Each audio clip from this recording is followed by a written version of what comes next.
Hello Scorpio, thank you for joining me for your weekly forecast for week commencing the 28th of May.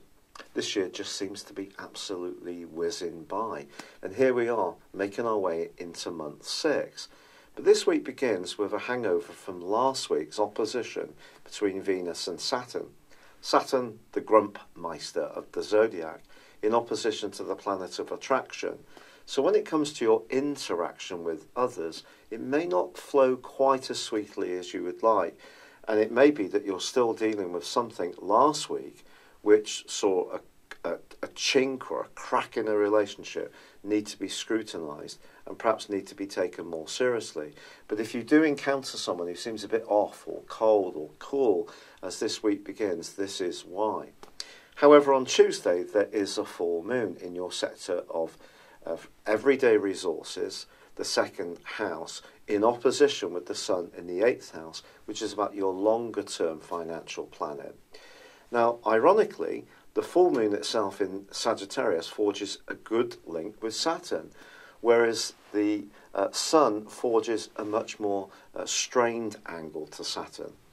I basically think for you that when it does come to how you're thinking about your resources, how you communicate it to the other person or the people that you're involved with, even if it's financial institutions, getting in contact with people perhaps to chase up money that's owed to you. It's how you go about that.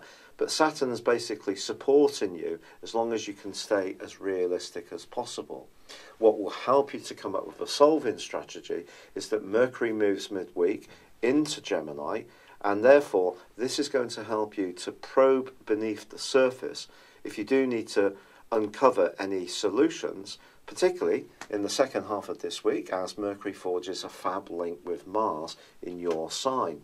If you are wanting to do anything to do with a property matter, you can be super motivated in the second half of this week.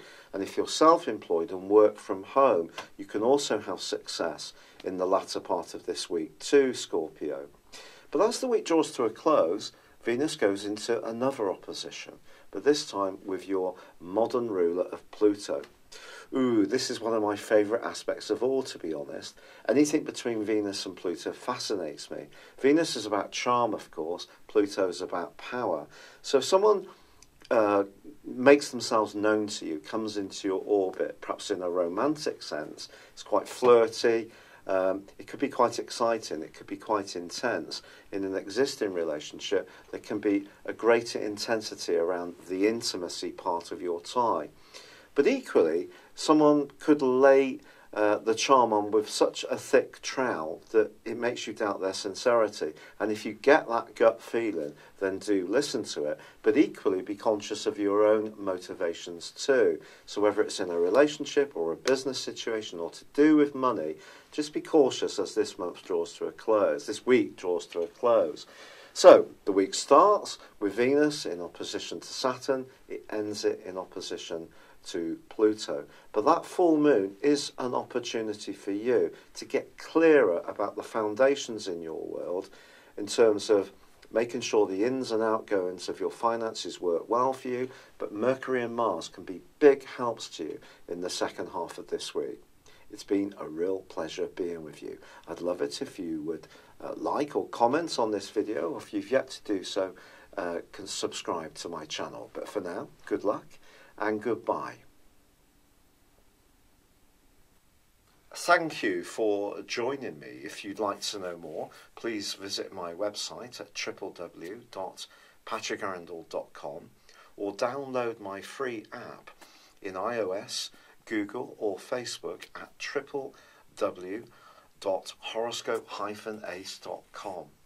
Thanks and goodbye.